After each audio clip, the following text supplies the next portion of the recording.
It's time for Forward Nation Radio.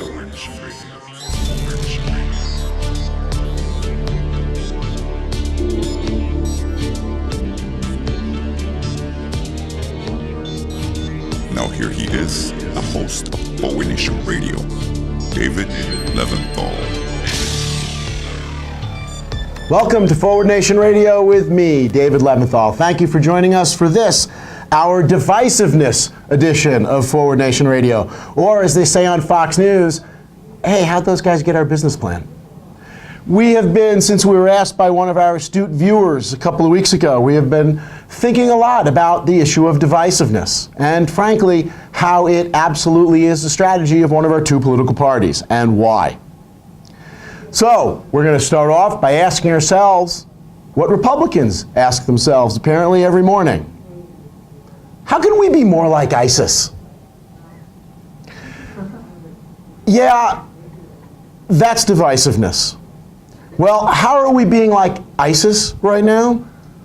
Well, look at the last few days and how right now the United States is alienating itself from the West. The longtime Western alliance with progressive democratic powers, we are now walking away from.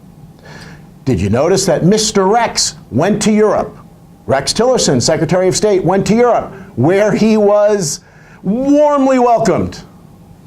Not. He was shown the backs of most European leaders who made it perfectly clear they wanted nothing to do with him or with us. This would be funny if it wasn't so tragic. This following on the heels of the President of the United States being told by Great Britain, you're basically no longer welcome here. There are calls in the United Kingdom to boycott President Trump. What's next? Is the United States going to face European sanctions because of our promotion of right-wing white supremacist groups? And of course, our alliance with Russia. For the lifetimes of your host and people working on this show, and I expect pretty much most of our viewers, there has been an alliance between the United States and the West, more against the East, powers that were less democratic, like Russia. Well now, for whatever reason, we'll talk more about possible reasons in a few minutes, the United States seems to be moving closer and closer to Russia while it moves further and further away from Europe. Interestingly, a poll came out just over the weekend. 2 countries in the world, or the citizens of 2 countries in the world, think that the United States government is more trustworthy now under Donald Trump, the lying President of the United States, the pathological liar. The citizens of 2 countries trust him more than they trust Obama. One of them, of course, is Russia. Okay, that makes sense. We're pretty much a satellite of Russia at this point. So they should trust us because they're pretty much Vladimir Putin is pulling the strings. The other country, I am sad to say, is Israel.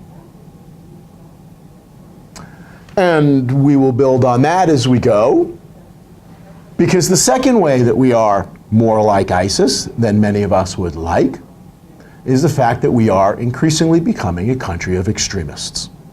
We are promoting extremism, religious and otherwise, and that is our calling card around the world. Sure, the Supreme Court just this week heard a case about the baker who thinks that his religion makes it okay for him to be a bigot. And the great debate in this country about whether it's okay, if your religion says it's okay, to be a bigot. Maybe next will be ISIS saying, you can't punish us for setting off a bomb. Our religion tells us to. The history of religion in the United States, the separation of church and state, was in large part predicated upon how government and religious entanglement ruined both, and how both were better off if they stayed the hell away from each other. The law says you can't discriminate. That should mean you can't discriminate even against people you imagine Jesus tells you to discriminate against. That is part of the whole larger war on reality that we are facing in this country, as evidenced very recently by the Supreme Court's lifting of the stay of Donald Trump's Muslim ban. Muslim ban, not a Muslim ban. Muslim ban, not a Muslim ban. Depending on the moment and who's speaking, it's either a Muslim ban or it's not a Muslim ban. It doesn't matter, because if you are a Republican, you can have it both ways. And now, just today, the President of the United States ended 40-year policy of the United States against recognizing Israel's capital of Jerusalem. The United States, once again, has removed itself from pretty much the entire world, facing the opprobrium of the West, of everybody, except presumably Vladimir Putin, and, sad to say, the religious nationalist government in Israel. I don't want to say that it's applauded in Israel, because there are plenty of people in Israel, millions of people in Israel, who don't think it's a good idea to be promoting ultra-religious ideas and its nationalist government. But that's what's prevailing right now. The U.S. used to be an honest broker. Hopes of peace, we thought, were advanced if the United States were seen as an honest broker between Israel and the Palestinians. Sure, we always were allied with Israel, but to the extent that we could show honesty and a belief in a solution that benefits all, we had some power to try to push a solution. Now, we have Jared. That's what we have to promote our solution, Mideast peace. The wealthy scion of a real estate family, who is now apparently the United States chief diplomat.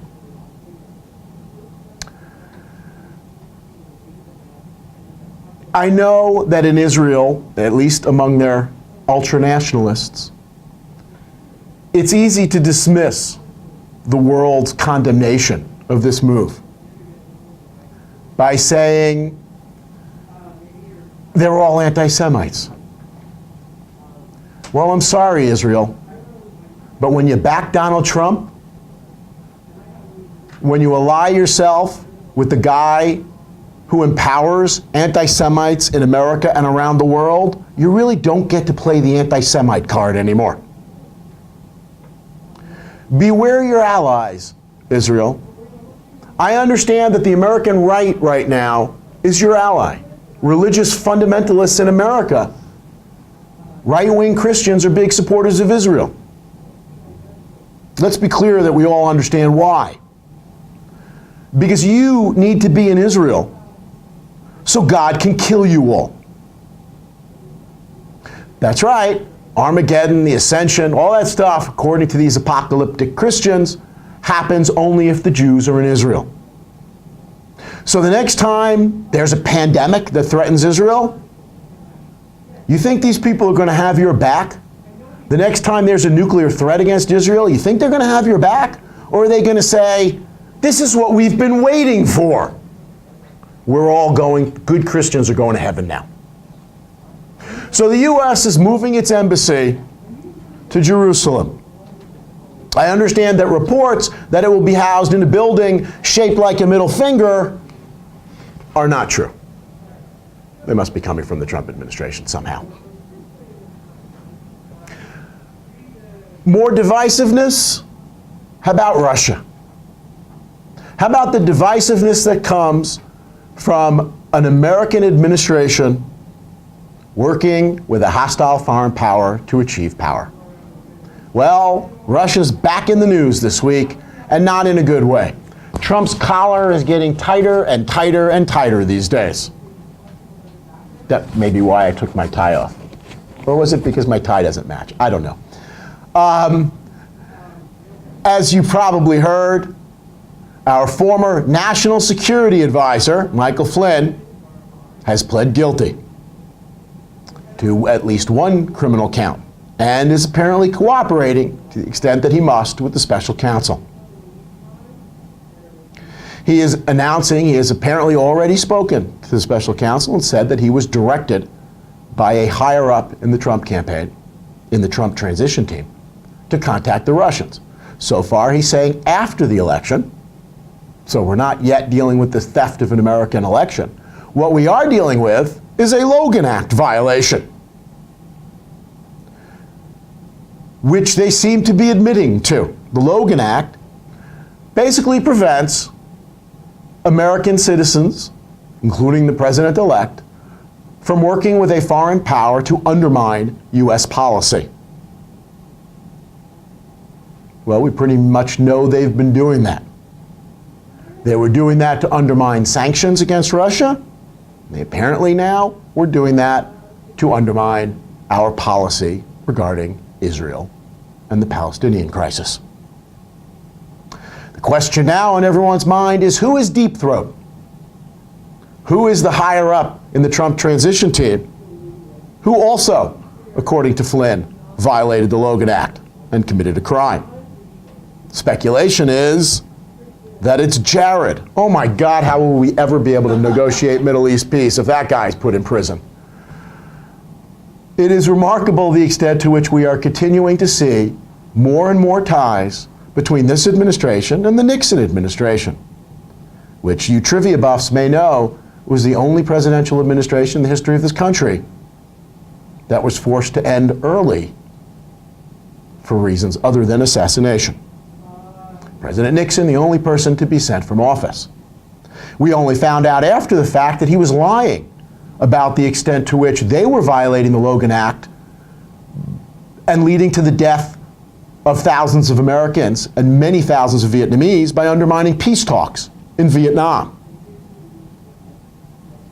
Oh goody, Donald Trump, more like Nixon. In some respects, we'd be doing much better off if he was. And we'll come to that later on when we have our special guest. We also know from this week's reporting that the Trump transition team and administration were obstructing an FBI and then a Senate investigation of Russia contacts.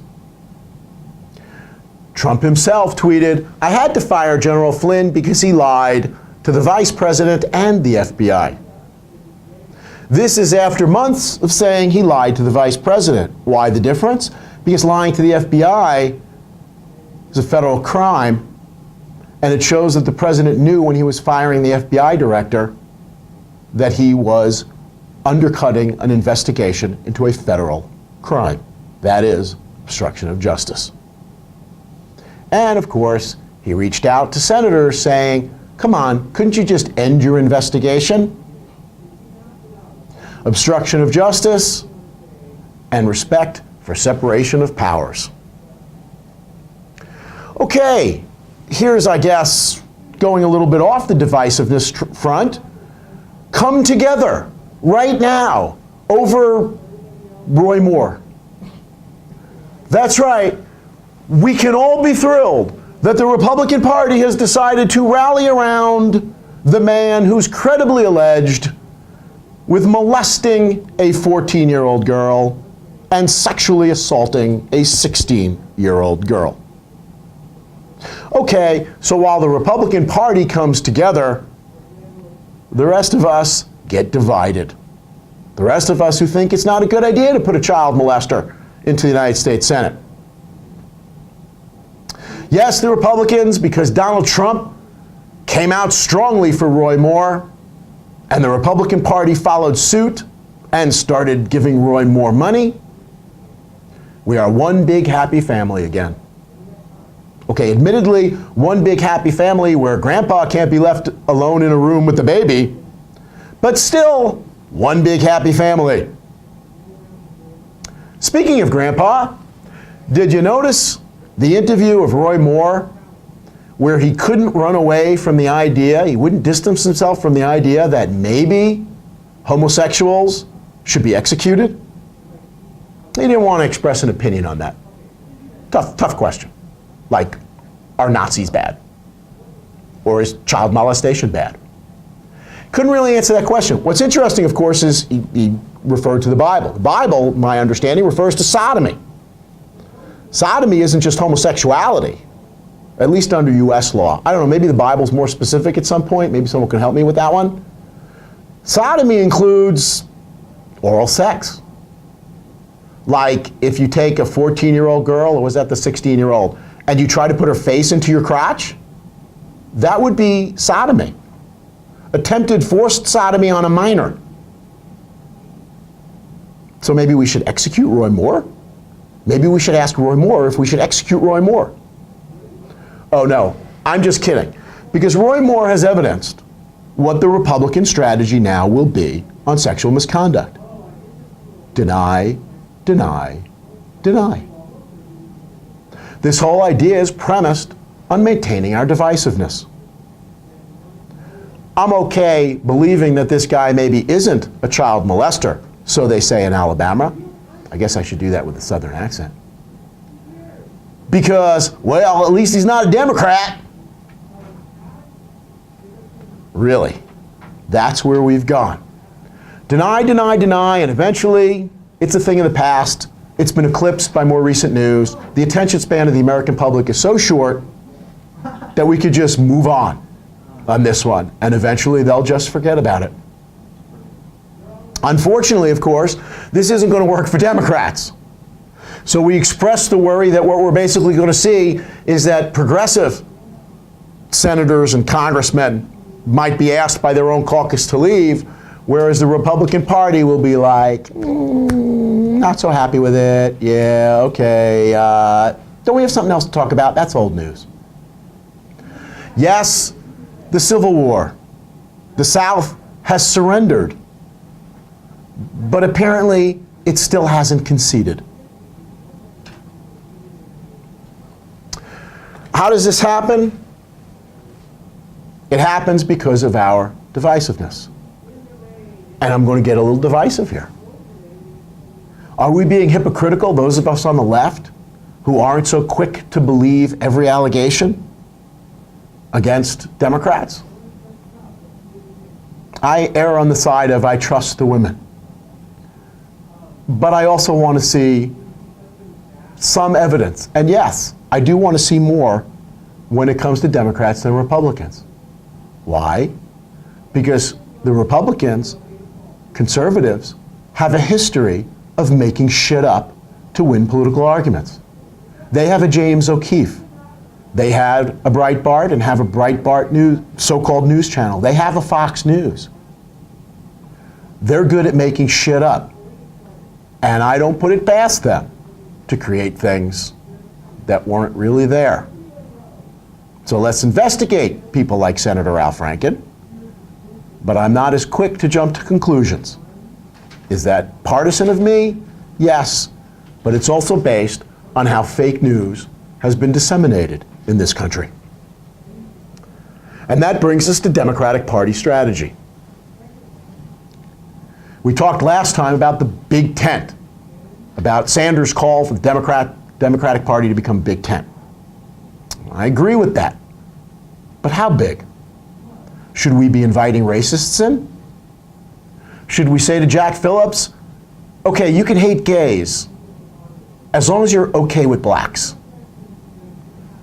Should we say, you can beat your wife or otherwise discriminate against women, believe in women having a second-class citizenship, as long as you're okay on the gay issue? Where do we draw that line? We are divided because this country has always been divided among things like race. Personally, I want my Democratic Party to be more divisive right now. Because, well, I wanted to oppose bigotry and extremism. I want us to fight for what we believe in, not compromise and say, you can discriminate against gays on even number days, but not on odd number days. I want to fight to end bigotry and marginalize extremism, not invite it under my tent. I also want to protect the underprivileged. Consumer Financial Protection Bureau, and its neutering we have discussed before. Well, did you read the latest? They had received a judgment when it was still an organization trying to help individual Americans, before Trump put its leader in. It had gotten a judgment of millions of dollars against Nationwide Insurance for ripping off consumers in mortgage insurances. And now apparently the CFPB is basically saying, never mind, and not working very hard to collect a judgment. I believe Democrats should fight for the future and for future Americans. And that means protecting our environment, protecting our land. Just this week, Trump announced the reduction of about 2 million acres in national monuments in Utah. Is this really the direction we need to be moving in at this point? Less preservation? Right now, Southern California is on fire. Tens or hundreds of thousands of people have been evacuated from their homes. Billions of dollars in property damage already. Do we really need to have a debate about whether climate change exists? Government shutdown coming up soon. Should we be debating this? Well, here to talk about the environment and things that we could do in troubled times in our national environment, but what we can do to try to promote our environmental interests, is Tom Wendol, environmental project leader for NYPIRG, the New York Public Interest Research Group.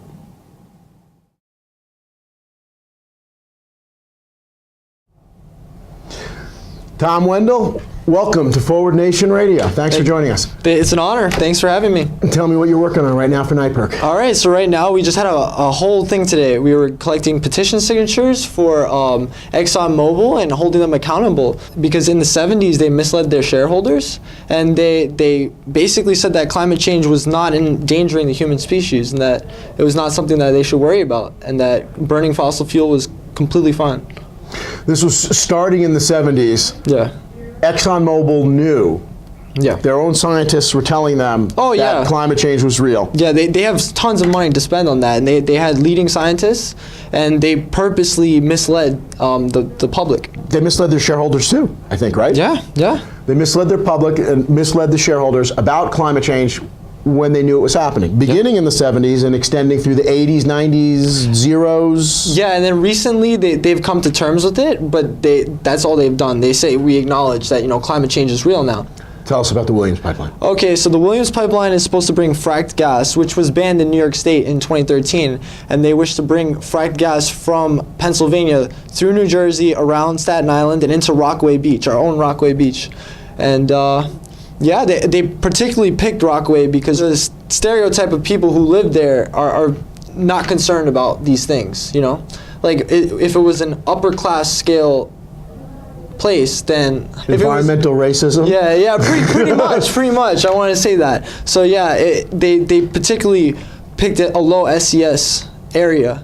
Because if you go to Rockaway, a lot of people don't even know this is imminent and about to happen, that they want to bring fracked gas from Pennsylvania. Okay, and tell us what is the problem? What is fracked gas and what is the problem? All right, so fracked gas is when they drill a mile down and then they can have a joint which would go up to 2 miles in all directions. They can have as many pipes going. And as it goes down and comes back up, it goes through a water layer and then that would cause the water to be contaminated with gas.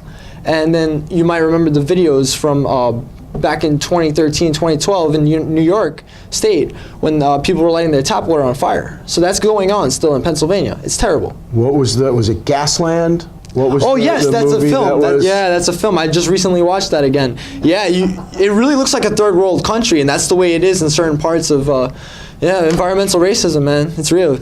And, okay, so the problem, it potentially pollutes the water supply. Yeah. And when it gets into the water, they pump chemicals in. I understand they don't even tell us what chemicals they use. And the fumes in the air cause kids to grow up with disorders in the neighboring areas and stuff. It's absolutely atrocious. Okay, so New York State banned it. Yeah, New York State banned it, but not Pennsylvania. But the pipeline is going to bring this fracked gas from Pennsylvania to New York. So the problem with the pipeline, I'm guessing, is kind of, well, I guess one problem with the pipeline is that it promotes fracking in Pennsylvania, which we may not like, even though we're in New York. Yeah. How about the pipeline itself? Does that present any, you mentioned the Rockaways, is there a danger presented there?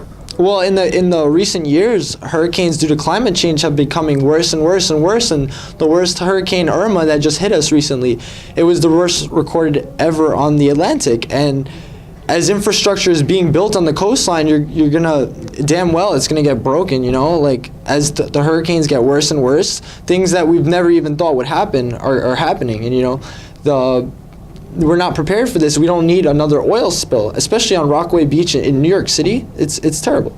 I'd ask you, when was the last time a pipeline, we suffered an oil or gas spill, but my viewers already know the answer is every day. There's always stuff spilling. So there's real concern. That whole thing in the Gulf of Mexico, that's still wreaking havoc, you know. I wouldn't go in those waters. So what are your efforts with regard to the Williams pipeline?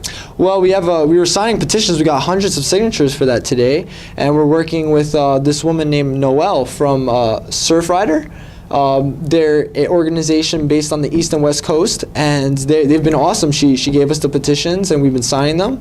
Also, what you can do is call Senator Chuck Schumer or Governor Cuomo and demand that they stand against this pipeline. I could provide the numbers and also other things that you could tell them about. Because beyond the pipeline, there's also, you can ask them to fully fund the EPA, support legislation for 100% renewable energy in New York State. All right, so last question, what can people do? You want them to contact Senator Schumer, Governor Cuomo, who have the ability to make sure this pipeline doesn't get approval, doesn't go through New York? It could go to voicemail. If it goes to voicemail, it's fine. Usually they go through that, and democracy apparently still works. Surprisingly, I was surprised, but that's how we get change, man. On occasion, petitions work. Petitions actually work, but the individual is very important. But you need thousands of them, thousands of individuals. So each individual listening to the show, you are like a massive change. And if you want to call Governor Cuomo or Senator Charles Schumer, Cuomo's number would be 866-739-8818, and Schumer would be 212-486-4430. And just provide them with your name, and area code is very important, because that's how they know, that you're in an area where you can vote for them. And that's what makes, the democracy work, because they know that if you have the effort to call in, you're probably going to be voting too. So demand fully fund the EPA, support legislation for renewable energy, and against the Williams pipeline. And maybe when you're done talking with Chuck, you can ask him to put Kirsten on the phone. Sure. All right, Tom Wendol, thank you very much for coming and sharing that with us, and for the work you are doing, trying to make a better planet for our children.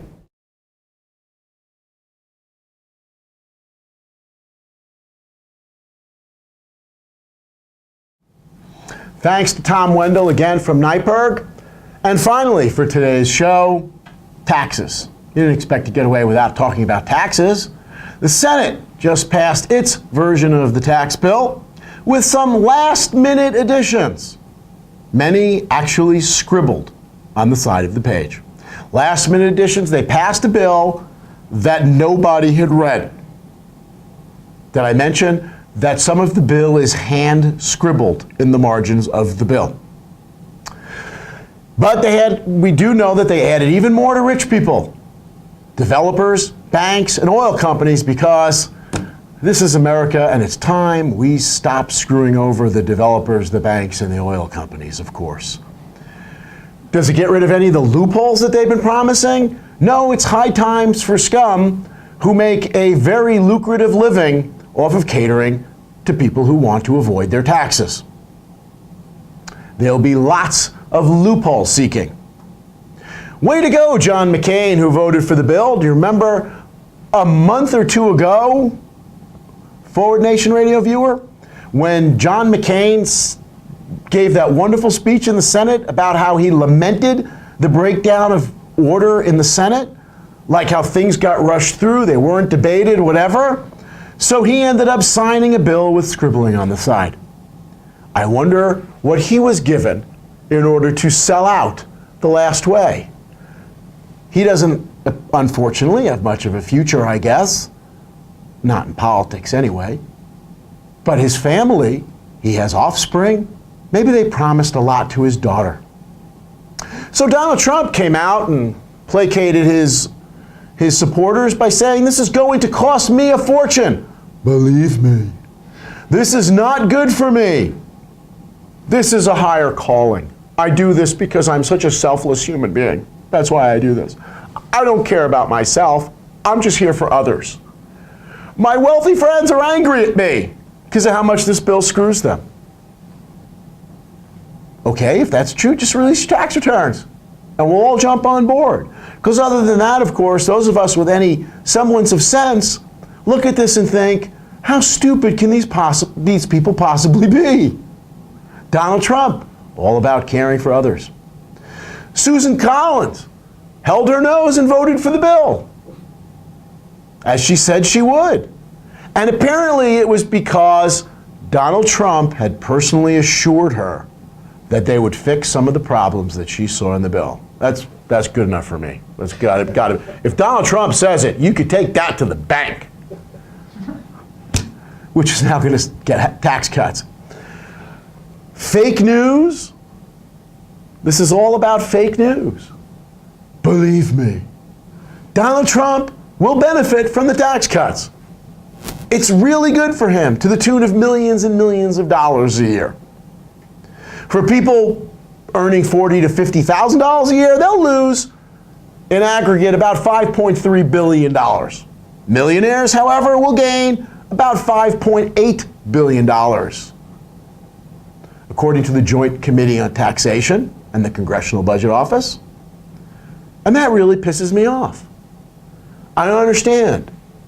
These low-income people can't come up with the extra $500 million to even out what the millionaires are getting? How come they get away with only 5.3?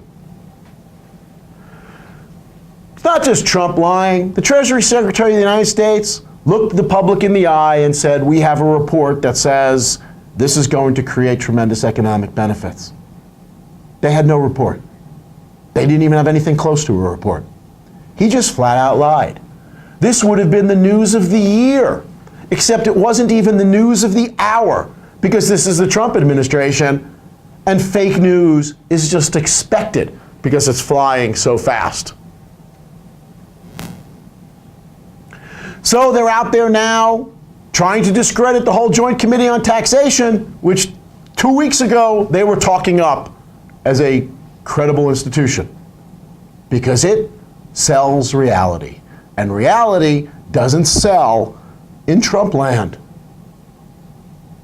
The crowd cheered wildly when Trump lied. Reduce divisions? How do you reduce divisions when one side is intent on taking money from most of this country to give it to rich people and justifying it by lying to everybody about what they are doing? Who is this bill not good for? Children who are going to lose their health insurance. Senator Orrin Hatch came out and said he supports the steep tax cuts for corporations and rich people. He voted for the bill. But he says the children's health insurance program is in trouble because, quote, we don't have money anymore. The battle lines have been drawn. They count on the fact that there will be a short attention span. They count on the fact that they can go to Susan Collins' constituents and spend tens of millions of dollars lying to them. And within a year, the people will forget what happened. Or they won't even realize how they've been screwed. They can blatantly steal from most of this country, and it just doesn't matter. At least there is an accommodation between factions of the Republican Party. They've found common ground.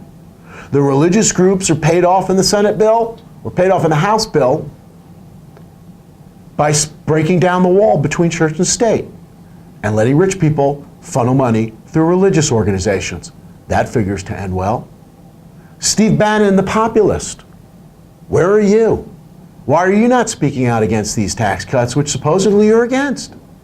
Oh, right. You're the bitch of the Mercers. They own and run Breitbart. You need them. What else might you have been paid off with to keep your mouth shut while the theft goes on? How does the wealthy justify blatant theft? How do people around this country justify this? Well, one is, you talk about government waste. Why should we be spending money on government? It's just wasted anyway. And then you have the whole attack on lazy poor people. It's all about those lazy poor people. Those children would have health care if they were willing to work for it. Those old people would have health care if they hadn't retired. Those disabled people, if they got better, would be able to afford to work and do better for society. How's this for divisively laying out the battle lines?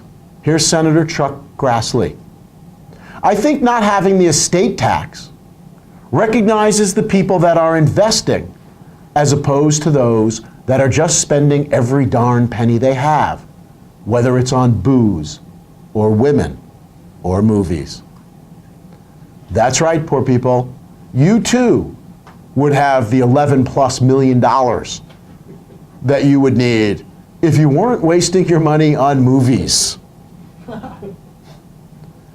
Orrin Hatch, again, I have a rough time wanting to spend billions and billions and trillions of dollars on people who are already rich. No, I made that last part up.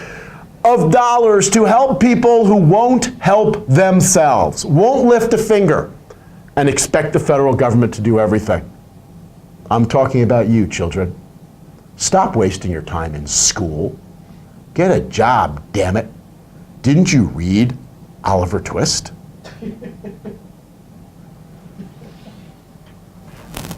Are we partisan? Are we divisive? Yes, the battle lines have been drawn. And the Republicans promote their divisiveness of giving the rich more and more and more at the expense of everybody else, including the future. And they do that by promoting divisiveness in the form of bigotry. It's black people, it's women, it's gays, it's whatever else. There is divisiveness because one party requires divisiveness to survive. That's it for today's show. Thank you for joining us as always. Like looking forward, go to forwardnationradio.com. That's forwardnationradio.com. Get the full experience. You'll see the video from this and every episode there and on our YouTube channel as well. Don't miss the next Forward Nation Radio podcast on Podbean at podbean.com. If you love what you heard, like us on Facebook. Please subscribe to our YouTube channel. Tell your friends. Spread the word. Forward Nation Radio. See you next week.